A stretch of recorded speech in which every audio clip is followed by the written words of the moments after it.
Now the payoff pitch to Jimenez. Swung and ripped to right. There's a base hit. Hitting third, coming for home. Ramirez. He will score. And the Guardians are headed to October. And yes, Cleveland, for the 14th time since 1995, you will have an October to remember.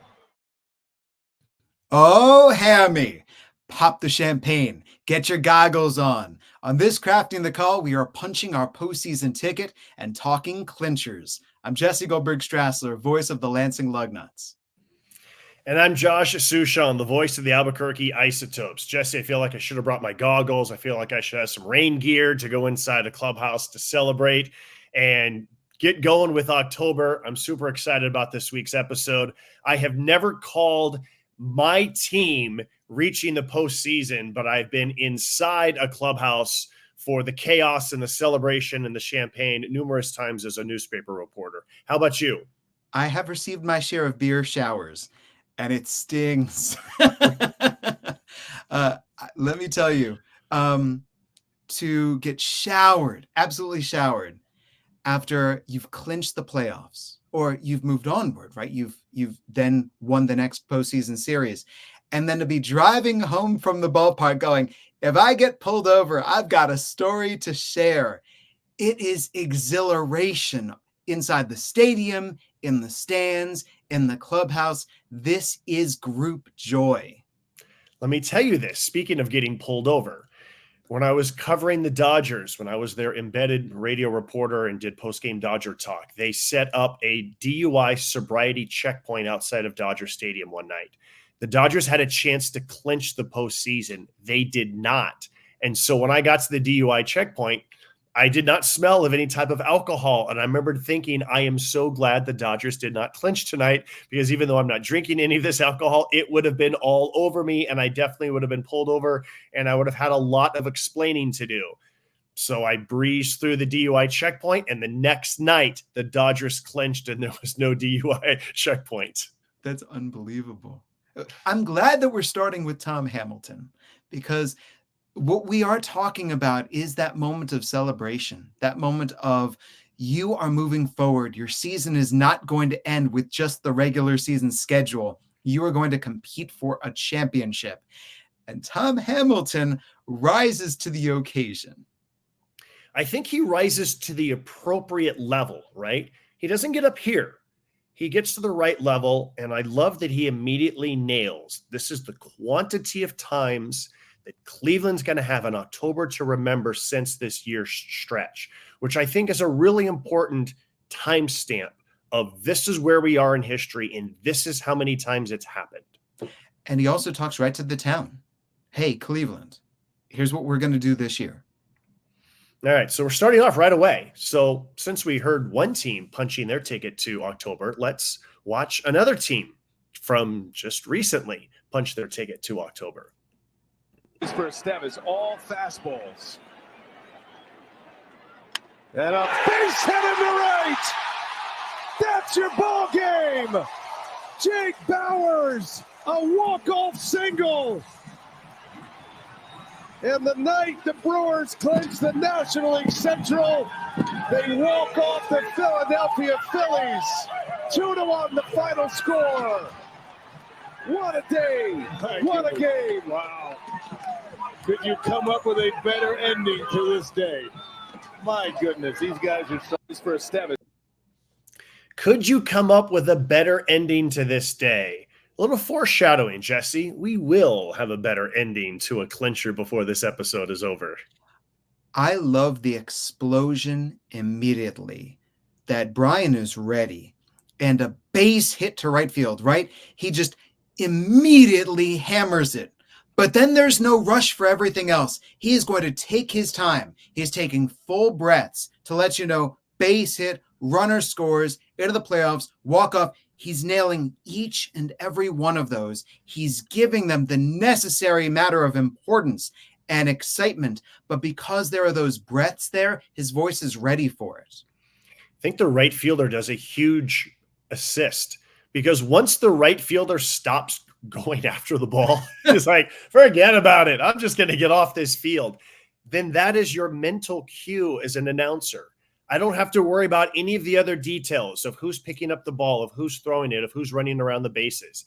I know exactly what is going to happen. And then you can then do exactly what you just described, Jesse, of I can take these little pauses and then I can punch certain phrases. I can let the pictures tell a story and just provide a nice caption right underneath them. All right, let me tell you a quick personal story. When I was in the Southern League, I'd never felt heat like that before in my life, and I fainted one day. I was wearing full dress pants, full dress, long sleeve, button down shirt. It's 115-degree heat index. I had skipped breakfast, and I went down and I fainted. But because of that experience, I now knew the symptoms of when my blood sugar was low or when my blood pressure was high. I could tell when things were happening. Well, as things went on that postseason, and then in future postseasons, and in really big games where the team had a chance to clinch, I would start to feel those same symptoms. I would feel the sweat bead on my forehead. I would feel pins and needles in my hands. My ears would start to get muffled. And so in big moments, I knew that my heart was palpitating, and I would try to calm myself down. For each of these, for Tom Hamilton, for Brian Anderson, and for all the subsequent ones that we're going to talk about, all these clinchers, there is that moment leading up to it. I want you to imagine what Brian's heart rate is, what Tom Hamilton's heart rate is before the pitch, because before the pitch, there is that chance that you are going to walk off and win and clinch that title, and all leading up to it. So for me, I had to understand I needed to do more cardio to get my heart ready for this, right? I had to make sure that I wasn't skipping meals. But I am thinking about Brian Anderson sitting in that booth, his headset on, at the ready for that pitch to come in, ready to punctuate that next moment, which he is, which he's not late for, and you have to respond to it. First of all, my heart is beating with the idea of you passing out in the booth, right? I'm glad that you're okay. I went to a voice coach once, and I remember the voice coach knew nothing about baseball and baseball broadcasting, but he said, well, what's the most dramatic moment in baseball history that you could call? And I immediately thought of the Kirk Gibson home run off Dennis Eckersley. And he said, okay, I want you to say this home run call. And he had me lay on my back to describe it. And he said, now I want you to be kind of hunched over, as you call it. Now I want you to be like, anyway, he took me through a number of different things. And he said, now do it where your hands are flat on the table and your feet are completely flat on the ground. And he said, now do it again. And it was so interesting how much by grounding my hands and my feet into the ground, how much that slowed my heart rate down. Your voice, the adrenaline of the moment is going to carry you enough that you don't need to add anything. That even if you are consciously trying to tell yourself, calm down, slow down, do less, the natural adrenaline of the moment of the crowd is going to carry you. Boy, that's such good advice. I'm glad that you and I, with the advent of this show, with what you and I are coming up on 1 year of working on crafting the call together and talking about broadcasting from each angle, this is really good advice. Just to say, how are you sitting? Where are your hands? Where are your feet? How are you making sure that your body is in the right position for everything, to set your brain in the right place, to set your mouth in the right place, just so you can have a healthy call of a big moment?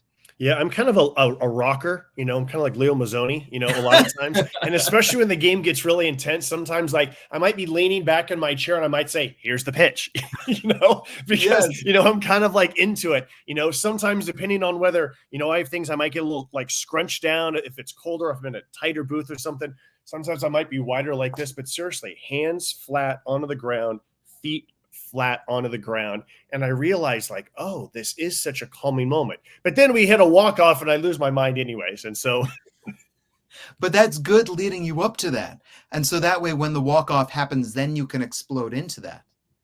Well, speaking of losing your mind, let's go to some moments over the course of history in which baseball fans lose their mind when their team punches its ticket to October. The pitch back a curve, popped out to third. Garrett has the ball, a throw to first, and the right for the National League champion. A 5 unbelievable as the Mets celebrating their National League championship. Judge McGraw gets the sign, goes into the motion. Here's the two-strike pitch. Swung on, hit on the ground towards first. Milner has the ball. Looks to McGraw. It's over. The New York Mets have won the pennant. The New York Mets have won the pennant. The New York Mets have won the pennant, and this is a wild scene. Fans are pouring out onto the field. A mad scene at Shea Stadium as the New York Mets have won the National League pennant. These Mets fans have waited for this, really, for the better part of 3 seasons. Ever since the '84 campaign when the Mets became a contender. And they are ready to bust loose in more ways than one. 13 years of waiting. Ground ball to second. Backman to Hernandez. The unbelievable season is not over, but the championship is here in New York. The inevitable has finally become a reality. And the adoring fans have swept on the field. On September 17th, the New York Mets become champions of the National League's Eastern Division for 1986. Okay, so that is 1969, 1973, 1986. The Mets go into the postseason 3 times. And there was one point there, Jesse, where I think that the first baseman was going to pitch the ball underhand to a fan to touch first base instead of the pitcher for the 27th out. I love Tug McGraw also just breaking through everybody like he's running through the Stanford band. Complete chaos in New York for those 3 pennant clinchers. Lindsey Nelson was on the call for the first 2. I'm not positive who was the announcer for the Mets there. Do you recognize that voice? It might have been Steve Zabrowski, Fran Healy. Anyways, let's break down beyond the chaos of the fans running onto the field what you just heard. I want to focus on the second one first. This is standing on the shoulders of Russ Hodges. Mm-hmm. And I wonder how many broadcasters, when they reached that pennant call, especially in New York, you're thinking of the Giants won the pennant, the Giants won the pennant. The New York Mets have won the pennant repeated over and over. It's a really good point. And, you know, we've talked on this on this series about saying something again and again and again and sort of the emphasis of it. And it all goes back to the Giants won the pennant. The Giants won the pennant. And I don't know, there's sometimes that I think it just like works and it fits. And then there's other times. So when I just go, maybe there could have been a few other words that could have been said instead that gives me a little bit more here. Yeah, it's the inorganic versus the organic. Broadcasters have been criticized for coming up with, what are you going to say in advance of a team winning the championship or something happening, where they declare their pre-written line and you go, I don't know, that seems a little too pat or too corny. And this is something, let me crib right from Russ Hodges. What I enjoyed about the 1986 call was not after the Mets had clinched and now the inevitable has finally become a reality. It was the notion of the fans all waiting to explode. Mm-hmm. That was honest. That was a look around at all these fans and an understanding that they are 1 out away. And this great Mets team with their star pitcher on the mound, the Doc, that they're about to win. And so how are they feeling right now? Let me channel that. That is good. That puts you right into the ballpark. And it sets the stage for the chaos that we continue to see with Mets fans, where everyone goes, we're storming the field. If there are goalposts that we could have torn down, we're tearing them down. I really like the setup. I like how in the 1986 clip, this is something that they've been waiting on since 1984. Yes. They became a contender, that this is 3 years in the making. I thought that was a great setup. But then once the final out is made, the season is not over, but the championship is here. I think that's kind of an awkward, clumsy use of words. I'm a bit of a stickler when it comes to like what words you use in the moment. And when it comes to winning the division, that's not a championship. I don't think you say you won the National League East championship. No. You won the division title. You're going to October, right? And so there's something about, I don't think you should use the word championship until it's the World Series that you've won. Then it's a championship. All these others, these are division titles. This is advancement. This is where I think we can absolutely contrast what a broadcaster thinks sounds good, personally, and what a fan loves. And fans love when broadcasters lose their minds and when broadcasters really get into it. And meanwhile, there's the broadcaster going, I'm going to keep a cool head. I'm going to put a headline on this. And I'm going to speak in grandiose terms all about what this means. And this moment needed a little bit less of that. Yeah, exactly. All right, so as we mentioned at the start of the episode, could you write a better script? Well, better scripts were written in the past. And so let's get to another moment when you think, who wrote this script?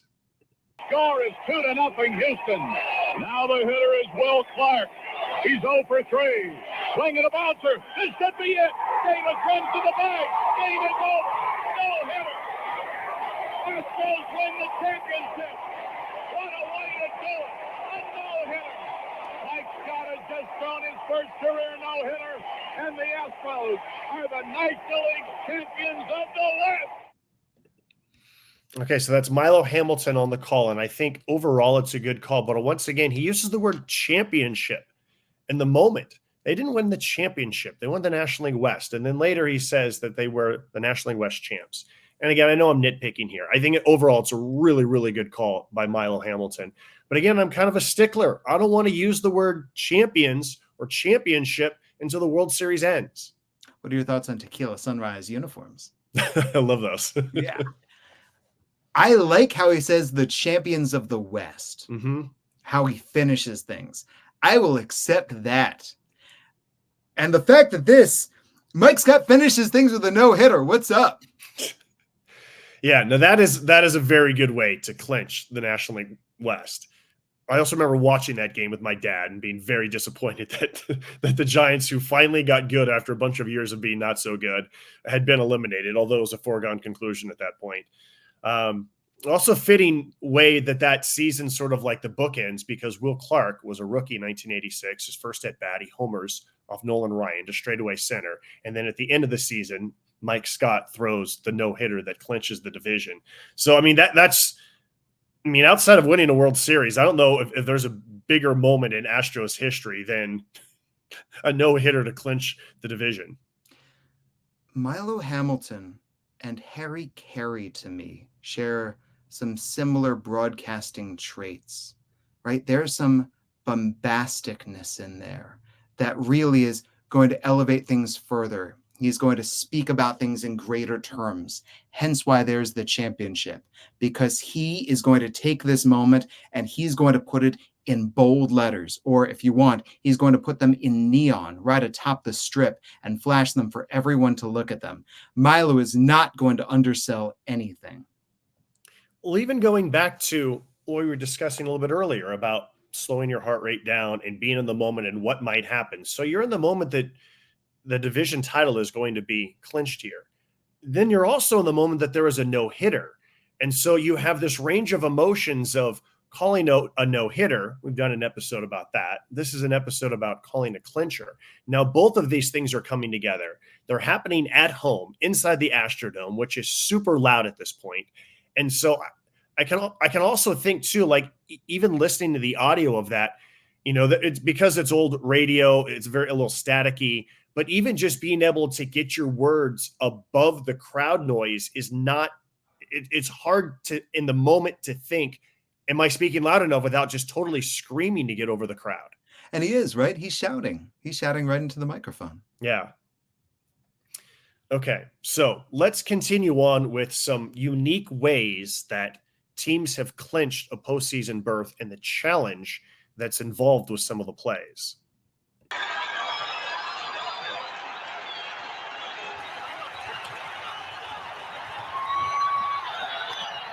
Line down the right field line, hooking toward the corner, Brunansky!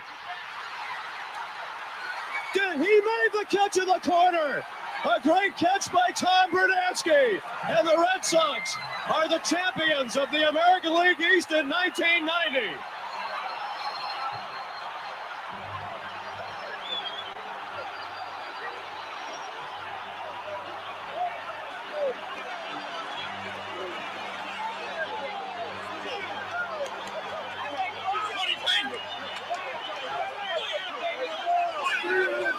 That's what.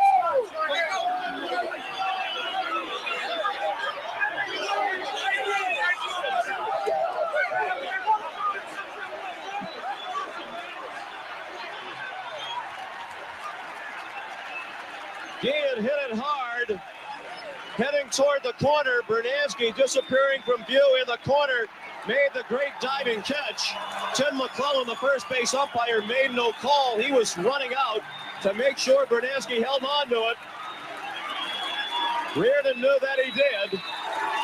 And the Red Sox have won their third American League East title in the last 5 years. Okay, let me start with this, Jesse. In the Midwest League, how many ballparks off the top of your head can you not see the corners? I'm going to say 3 or 4. Yeah, I would say in the Pacific Coast League, it's almost all of them. There's very few in which I can see the corners. And so this becomes a nightmare for broadcaster.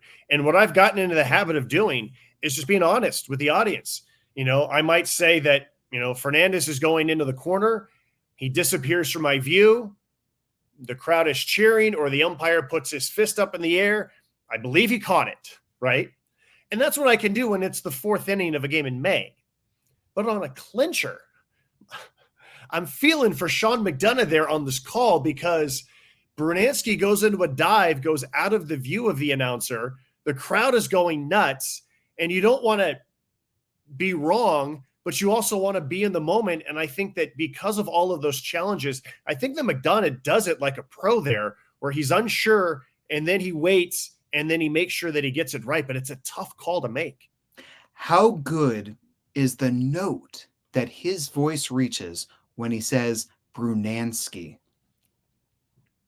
Outstanding. Right? Line down the right field line, hooked into the corner. So he's going boom, boom, Brunansky, right? That the McDonough excitement in that one, you can name your broadcaster currently ongoing. I think of Ian Eagle, and that now with Noah, the Eagle kind of finding that next note for somebody's last name. The McDonough finding that note just to say one word.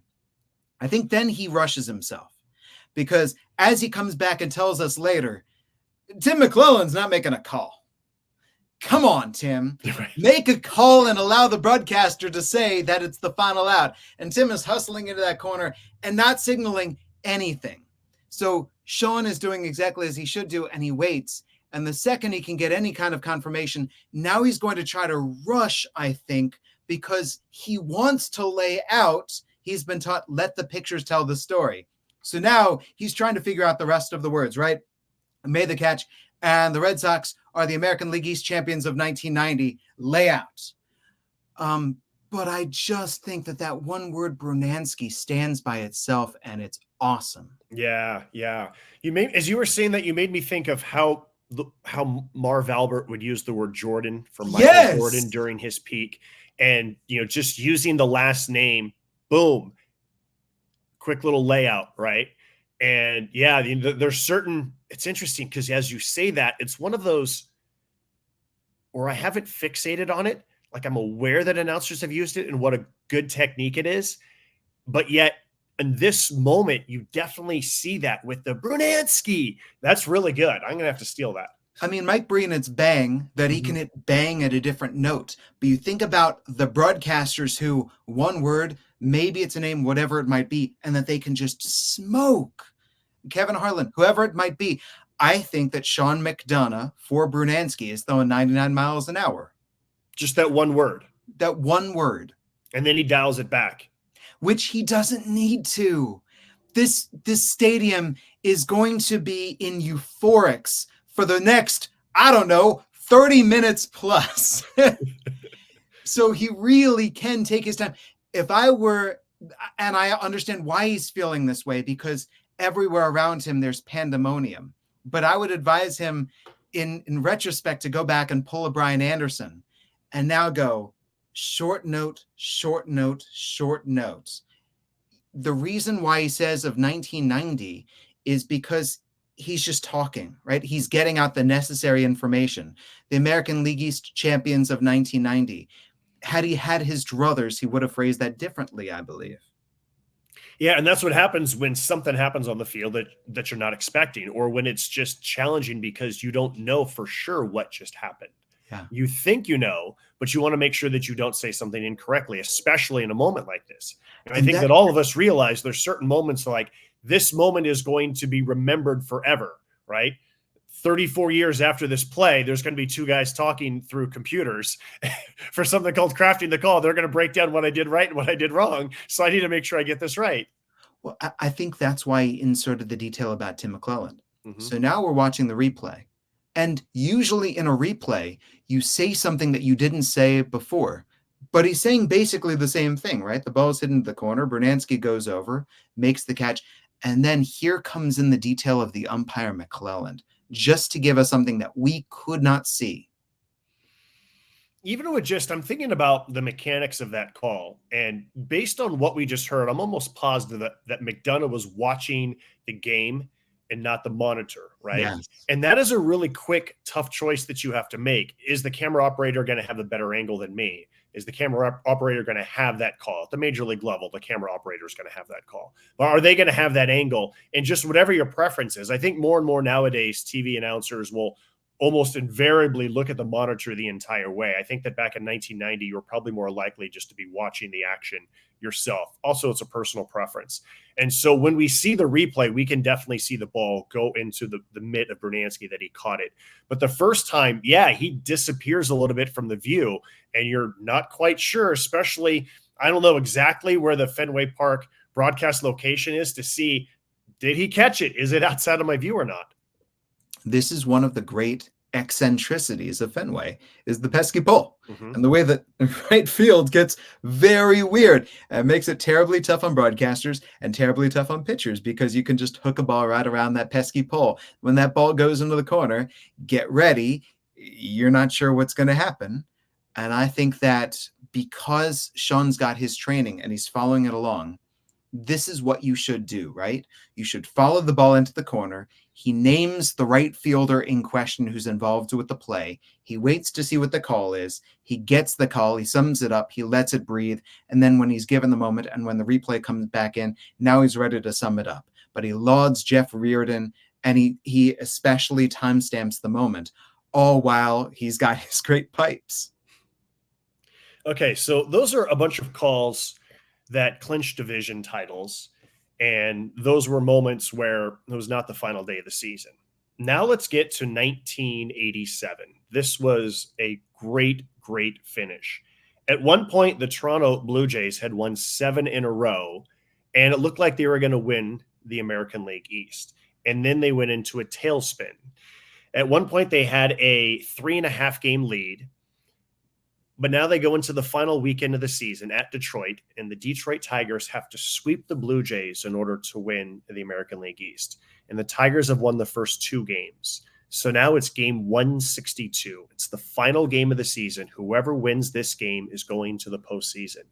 And so this is the ABC Sunday afternoon game of the week, and we're going to pick it up in the bottom of the 8th inning.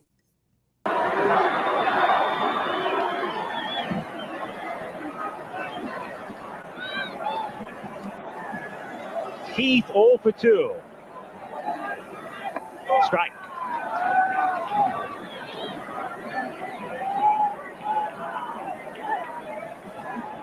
The Tigers, generally a consensus 4th or 5th place pick in preseason, as the bat winds up in the area of Orge. 0-2. The Blue Jays, who had a 3.5 game lead after last Saturday's confrontation with Detroit, and they were 3 outs away from a 4.5 game lead. But then Gibson hit the home run.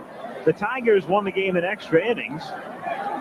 And now that collective look tells you all you need to know.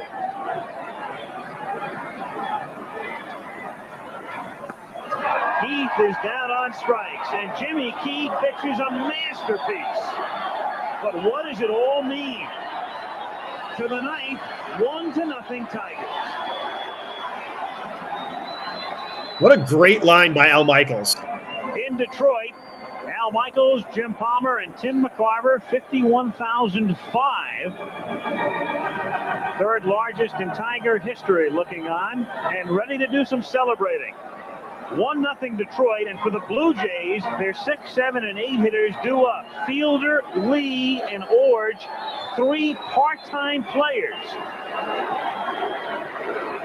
The one thing about Fielder. Let's pause here for this, because I think that Al Michaels did such a wonderful job there in the bottom of the 8th inning. The bat goes flying. We know we have a few moments. The director cuts the dugout, and you see all these dour hands across the chest expressions. He lays out exactly what had happened, that they had a 3.5 game lead, that they were 3 outs away from a 4.5 game lead, and then the home run by Gibson. That's Kirk Gibson, of course. And then even the way that he describes Jimmy Key, a masterpiece, but what does it all mean? I think that's just brilliant framing as you get to the 9th inning there, Jesse. And no Jim Palmer and no Tim McCarver. This is only Al Michaels working with the pictures and the game, and it's setting the stage. I love it. By the way, Kirk Gibson only hits big homers. Only hits big home runs. All right, let's get to the 9th. Even as we get to the 9th, I love how he's framing the batters who are due up and basically what their credentials are. And so let's get back to it. Part-time players. Good power. He has 14 home runs and 174 at-bats. Struck him out the last time on a fastball inside, but the first 2 times he hit the ball hard, once to right and then a base hit to left. It's one of the few Toronto hitters that has really seemed to adjust. Last time Tanana just outpitched him, made a great pitch on the inside corner for the strikeout. Let's see what he does here.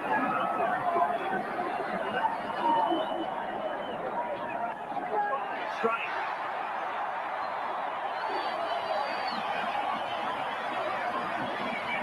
How loud is Tiger Stadium right now? So good. Buffett checking the bullpen. Thurman and Hinneman. 1-1.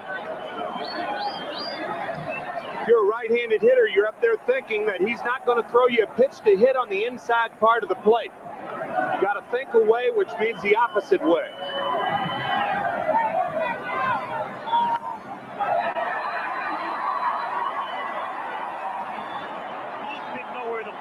It was a little squiver off to the right side. Mike thought it might have been a pop-up.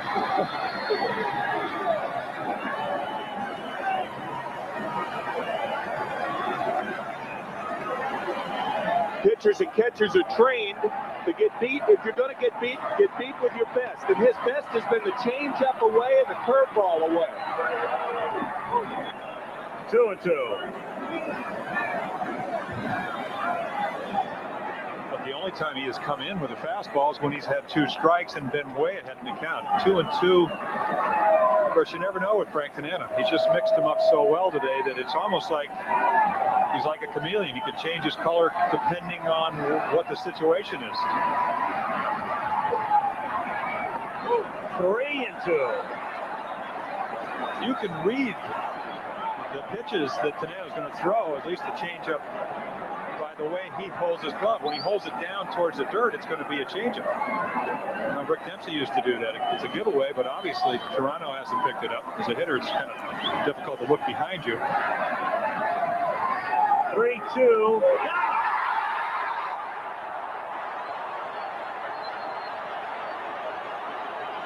I want to pause here because that was such a great point that Jim Palmer just made about you can tell what pitch is coming. But also I want to make sure the audience understands that the Cecil Fielder who just struck out, this is before Cecil Fielder went to Japan and turned himself into a superstar and then came back to the United States and became the most feared hitter in the league, played for the Tigers, hit 51 home runs. This was still a young, up-and-coming Cecil Fielder who we just saw strike out. Not only that, Al Michaels has to give the count, Josh, because the count is not on the screen. The score is not on the screen.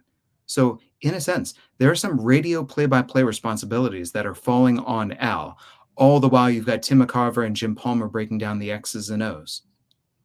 I really do think that when you study the history of television play-by-play announcing for all sports, but especially baseball, it really does go back to when Fox created the box, right? That has the score, that has the count, that has a dot or something to indicate that someone is on base, and how much that changed things. I think you can also look to remember in 1987, we didn't have these big screen TVs like the one that's behind me in my hotel room.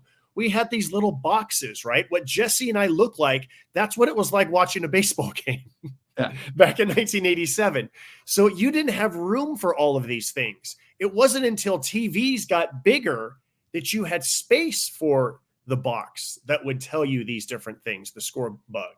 And so, yes, that you had to have an element of radio to your play-by-play when you're on television back then. Before we get into the next batter, I just want us to understand the responsibilities that Al has right here, right? So we've got the division is on the line between the Blue Jays and the Tigers. We've got Frank Tanana trying to complete a game that is a 1-0 game. So each batter is the potential game-tying run. There's a lot to juggle. I also think, Josh, when you work with color commentators, specifically 2 of them in a 3-man booth, you as the play-by-play guy have to understand when to talk and when to give them their space. And Michaels, I think, I love that when we get to use Al Michaels clips on Crafting the Call, because he was so good at baseball. And a lot of people forget that he did baseball because we just know him with football. But I thought that Al was just absolutely dynamic calling baseball throughout the 80s. And so I love that we get to hear him so that we can see him paint pictures, tell the background, and also know when to give space to McCarver and Palmer.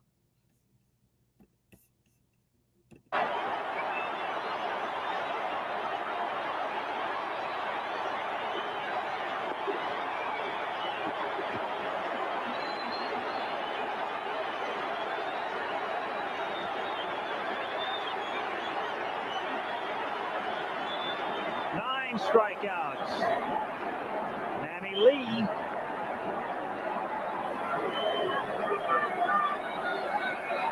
Woo. 1-0 to draw Morrison in. How fast do you think that fastball looked after 5 consecutive breaking balls? About 100 miles per hour? Yeah, right.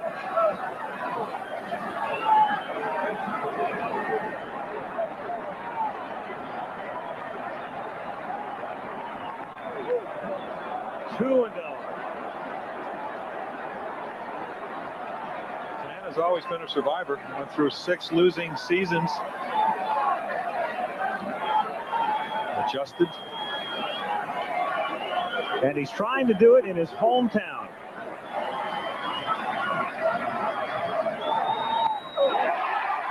Good one. Surviving's one thing. Being picked up by the Queen Mary is quite another. Doing more than surviving today, I'll tell you. 2-1 pitch. 2-2.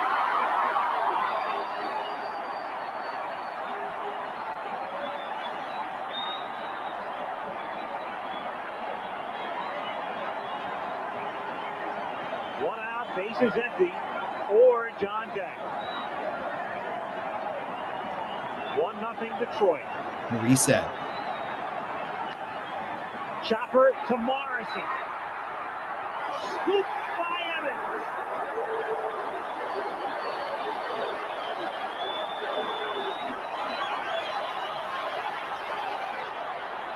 What were you about to say there, Jesse? Oh, he reset.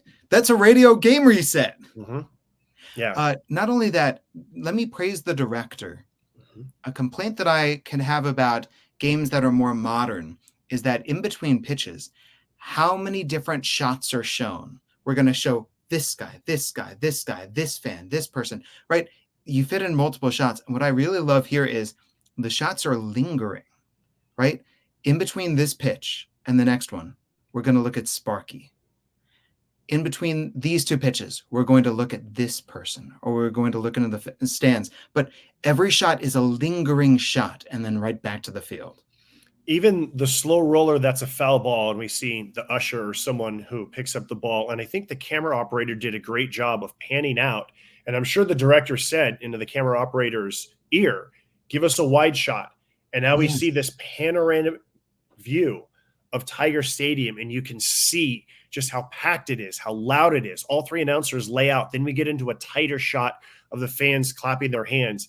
And I think it's less is more directing at this point. it's an ace setting of the scene. I'm feeling like I'm right there in Detroit.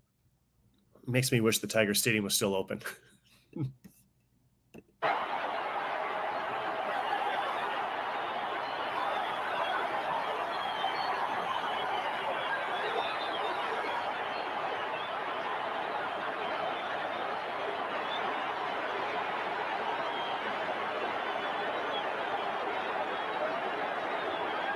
Two down, Orange is the batter.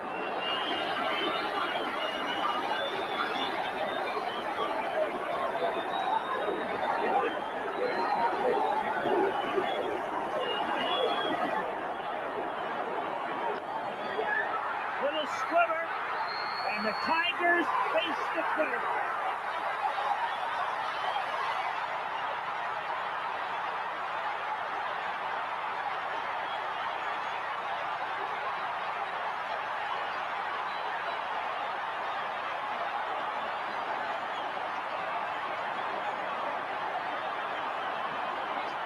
Josh, can you go back? Go back to where? Go back to the final out has just been converted. Did Alan Trammell get hit in the face twice? I think Trammell got he's ready to celebrate. I think he keeps on getting hit in the face, poor guy. Let's see if we can go back and find that. What does Al say? I couldn't quite Yeah, make either that. could I, because Tiger Stadium is so loud. So let's watch the final play again. Little squibber, and the Tigers face the third. And the Tigers face the Twins.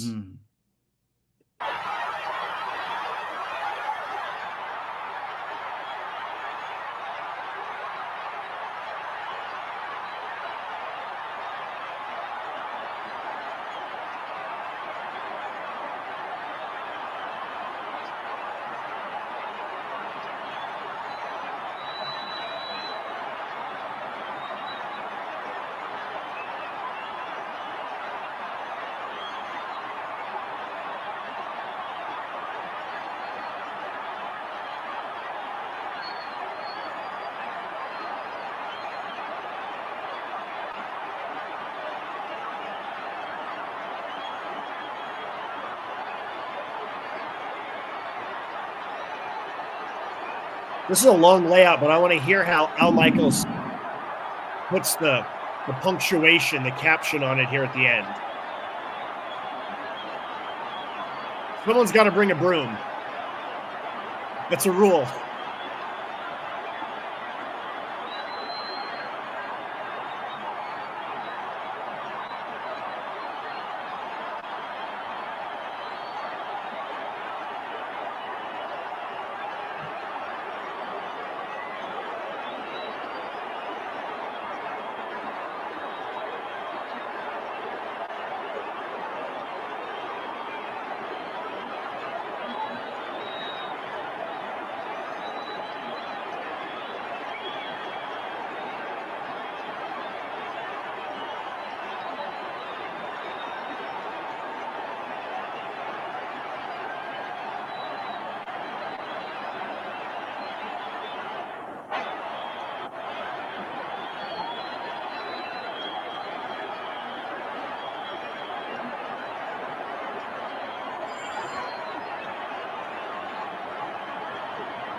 The first hashtag.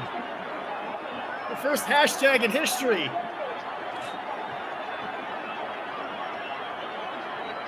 All right, Al, say something.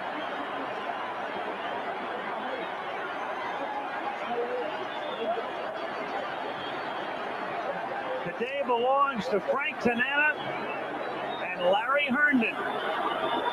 Next stop, Minneapolis. Detroit wins the East. Okay.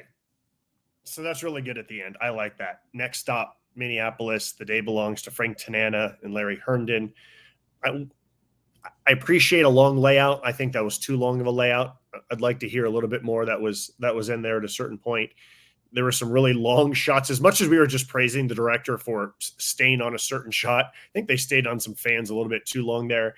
And my next thought, I don't know if this is just an observation or if it's a criticism, but I think modern TV, we would have seen 5 replays in that stretch. And in 1987, all we did was just see fans excited, dejected Blue Jays, and excited Tigers. We didn't see a replay at any point during that.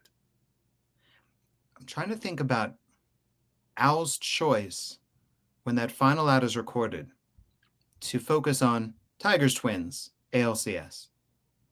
No, like, hey, congratulations, Tigers are the American League East champion, AL East champions, division title.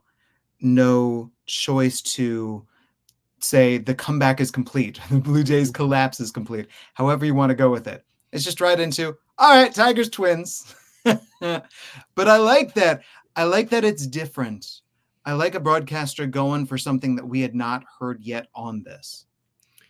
So Vince Scully had a famous moment, and I wish I could remember the exact year. It might have been 1959. And after the Dodgers clinched, he said, and it's on to Chicago. And so that became a Vince Scully kind of trademark.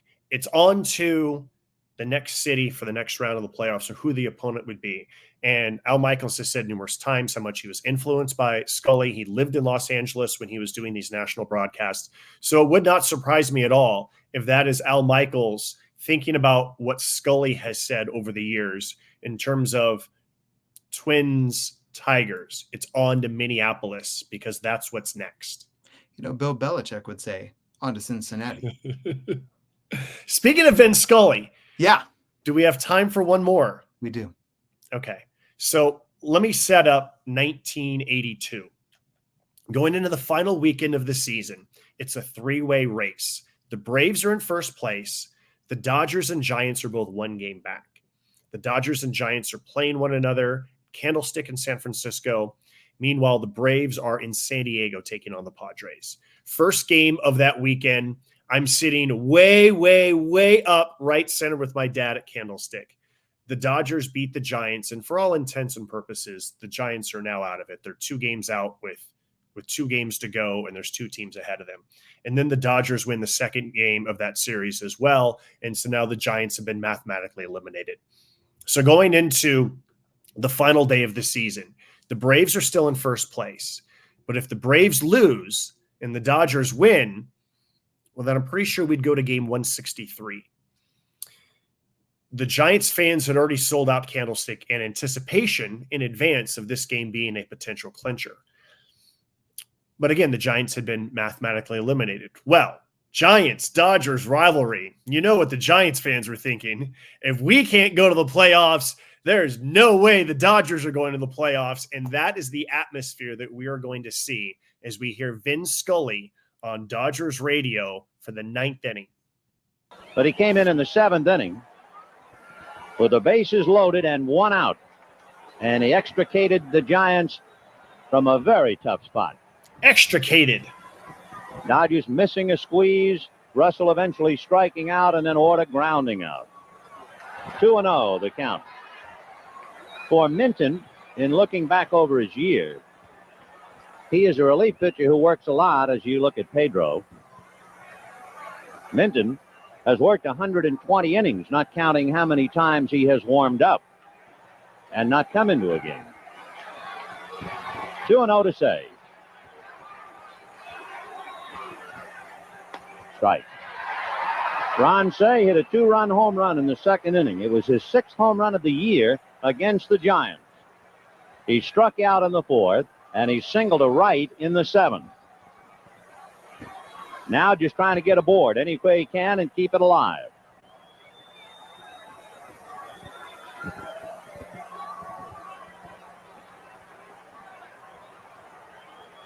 Ground ball back to third. What a stop by Evans. His throw got him. Oh, what a clutch play by Darrell Evans.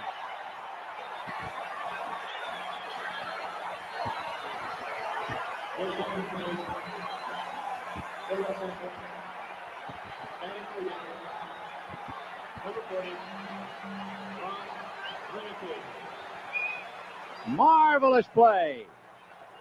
Evans taking a short double away from Ron Cey, and the Dodgers expending one of the 3 precious outs. And the batter is Ron Renicky, hitting for Bill Russell, for Steve Yeager.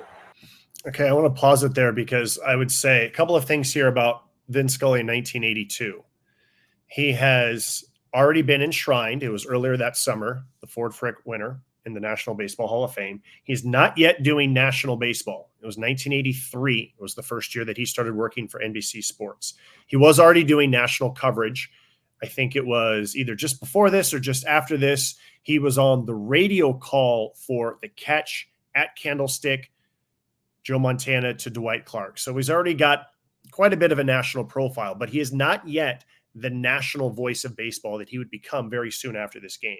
But listening to this first play, Jesse, this is why I bring it up. You would think that he was maybe the Giants announcer.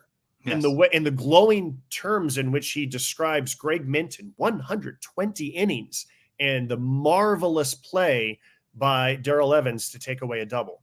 Yeah, it's someone who's enjoying what he's seeing and sharing with you, here's who this is. Look at this play. By the way, how about our Darrell Evans segue from the 87 Tigers to the 82 Giants? Sticking with Darrell. Yeah, it's true. Vin Scully is playing this right down the middle and enjoying himself. And this is a game, I think I said radio going into this. This is on television. We saw the scroll of what's coming next on the LA station. So he's speaking to a Dodgers audience with glowing terms about what the Giants are doing right now. Yes.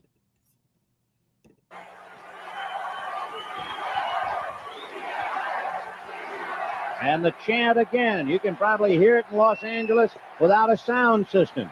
Beat LA, beat LA. They're going to live on that all winter up here. 0-1. And we did. Trust me, we did. For 4 years, they lived off this game.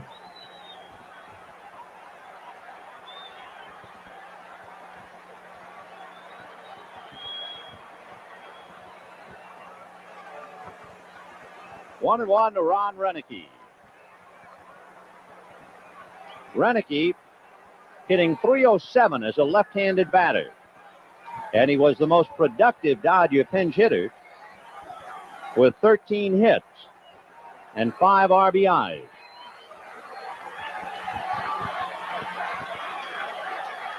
Foul back. And each strike now will elicit a louder noise from the crowd.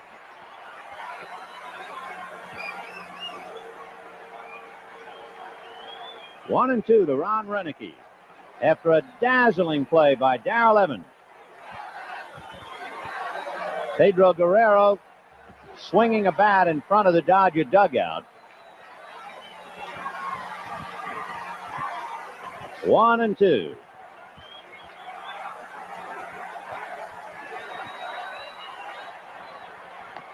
On the corner.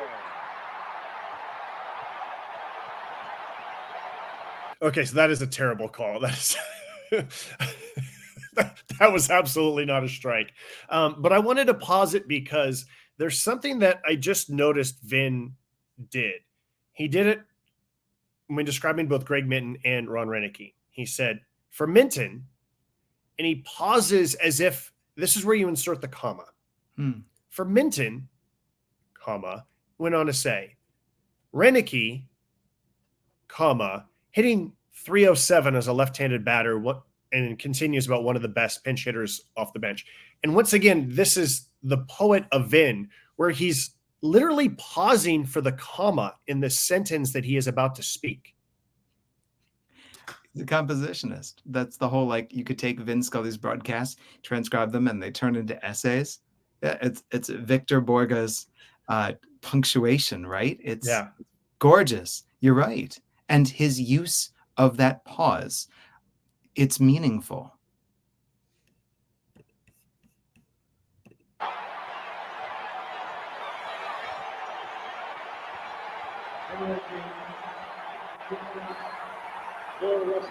That's a terrible call. Oh my gosh, is that a terrible call? The Dodgers are down to their last out. Boy, I'll say one thing. It would have been a lot less painful had Atlanta just won in San Diego.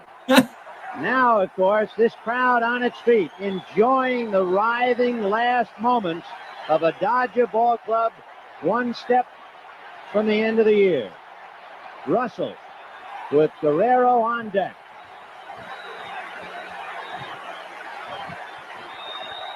Right.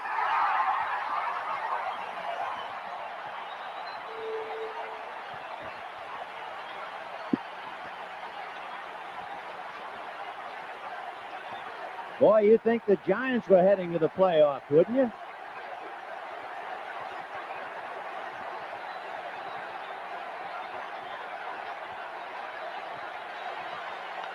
Ground ball to Evans. Goodbye, 82.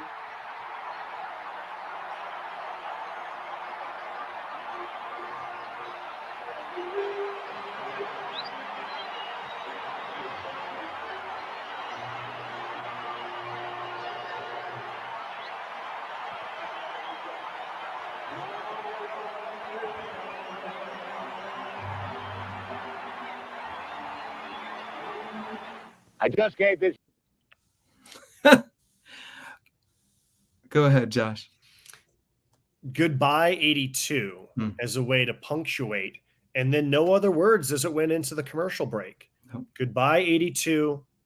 Here's the shots of the crowd. Here's the dejected Tommy Lasorda. Here's the graphic, and we're on to the commercial. Yeah, the great brevity of language. It's the one-person broadcast. There's no need to say anything more, right? With a pitch, strike. You can see that the pitch is in the zone. The umpire called it.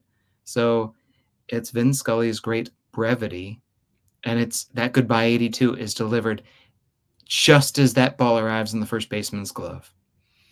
Once again, I think that Vin Scully sounds like a national broadcaster here. This is a Los Angeles audience, and at one point he even says they're chanting "Beat LA," and you can probably hear it all the way back in Los Angeles.